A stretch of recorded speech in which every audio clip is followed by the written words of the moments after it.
Warahmatullahi wabarakatuh. Perkenalkan, nama saya Iman Febriansyah, NPM 191002048. Pada kesempatan kali ini saya akan menjelaskan tentang pengertian persaingan bisnis. Persaingan berasal dari bahasa Inggris, yaitu competition, yang artinya kegiatan bersaing, pertandingan, dan kompetisi.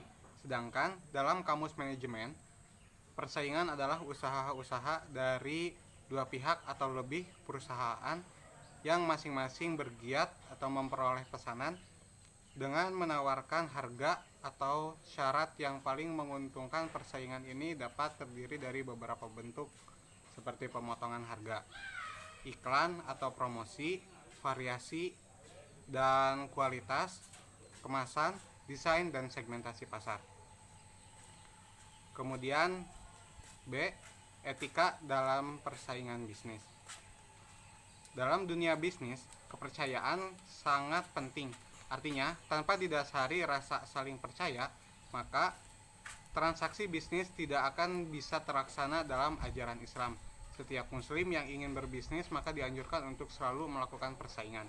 Seperti yang pertama, melakukan persaingan yang sehat, yang kedua kejujuran, yang ketiga keterbukaan, dan yang keempat adalah keadilan.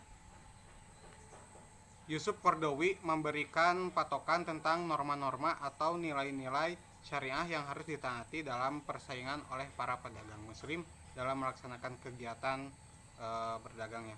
Yang pertama, menegakkan larangan memperdagangkan barang-barang yang diharamkan. Yang kedua, bersikap benar, amanah, dan jujur. Dan yang ketiga, menegakkan keadilan dan mengharamkan bunga. Yang keempat, menerapkan kasih sayang dan mengharamkan monopoli. Yang kelima, menegakkan toleransi dan persaudaraan. Yang keenam, berpegang pada prinsip bahwa perdagangan adalah bekal menuju akhirat. Assalamualaikum warahmatullahi wabarakatuh. Perkenalkan, nama saya Niulinar, NPM 60. Di sini saya akan menjelaskan mengenai persaingan dalam bisnis. Nah, di sini saya akan melanjutkan pembahasan dari teman saya sebelumnya, yaitu mengenai hal-hal apa saja yang dipersaingkan dalam dunia bisnis. Yang pertama itu ada barang. Nah, setiap pelaku bisnis itu pasti berlomba-lomba memberikan barang yang berkualitas dan sesuai kebutuhan konsumen.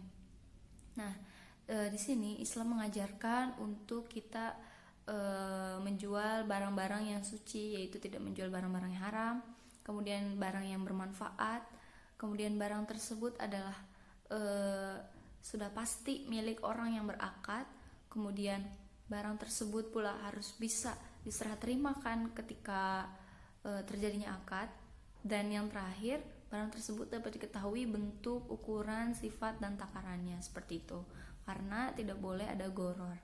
Nah, apabila kita ingin unggul atau bisa bersaing dengan para kompetitor, maka seorang pelaku usaha atau para pembisnis harus bisa memberikan barang yang berkualitas dan kompetitif, seperti itu.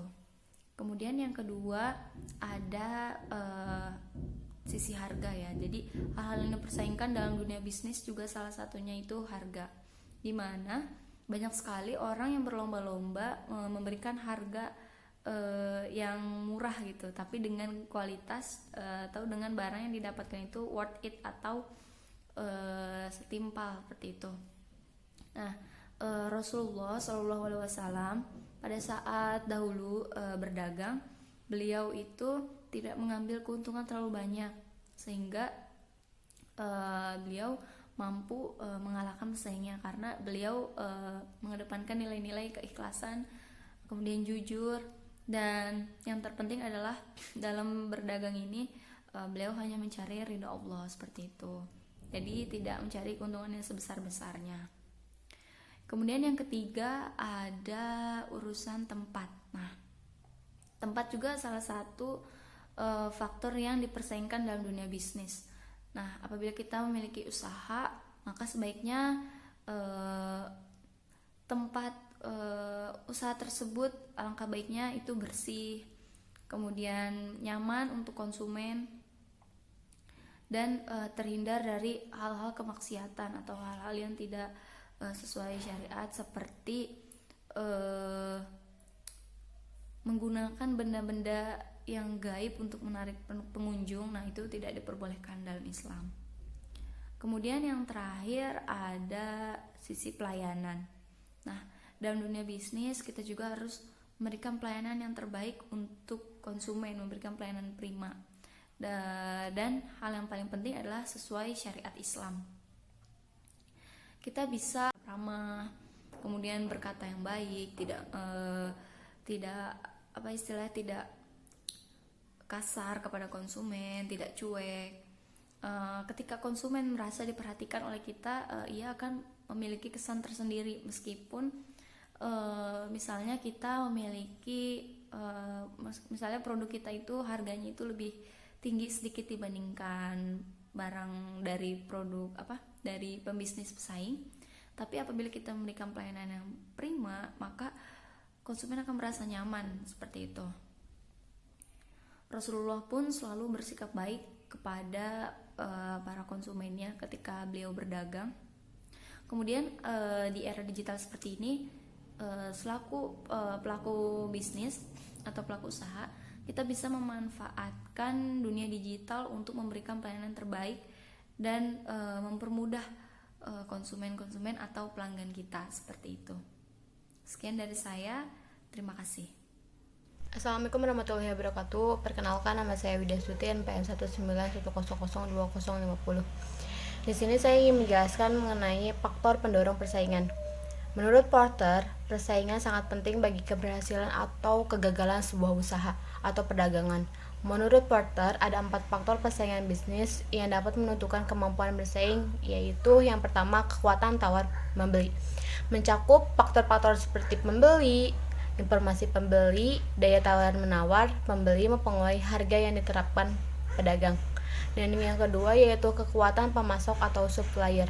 Biasanya sedikit jumlah pemasok, semakin penting produk yang dipasok dan semakin kuat posisi tawarnya. Demikian juga dengan kekuatan keempat yaitu kekuatan tawar membeli, di mana kita bisa melihat bahwa semakin besar pembelian, semakin banyak pilihan yang tersedia bagi pembeli dan pada umumnya akan membuat posisi pembeli semakin kuat. Dan yang ketiga yaitu ancaman produk pengganti. Mencakup faktor-faktor seperti biaya perpindahan dan loyalitas pembeli, menentukan kadar sejauh mana pelanggan-pelanggan cenderung untuk membeli suatu produk pengganti. Dan yang keempat yaitu ancaman pendatang baru, di mana kedatangannya kadangkala membuat pedagang yang bagus penjualannya dan pemasarannya bisa jauh. Jangan dianggap remeh pendatang baru. Kadangkala pedagang baru lebih inovatif dari para pedagang lama. Dan yang terakhir yaitu dampak positif dan negatif adanya persaingan. Ketika kita bersifat kompetitif, maka berarti kita memiliki sikap siap serta berani bersaing dengan orang lain. Dalam arti yang positif dan optimis, kompetisi bisa diarahkan kepada siapapun dan kemampuan untuk mencapai kemajuan dan kesejahteraan kita sebagai umat manusia.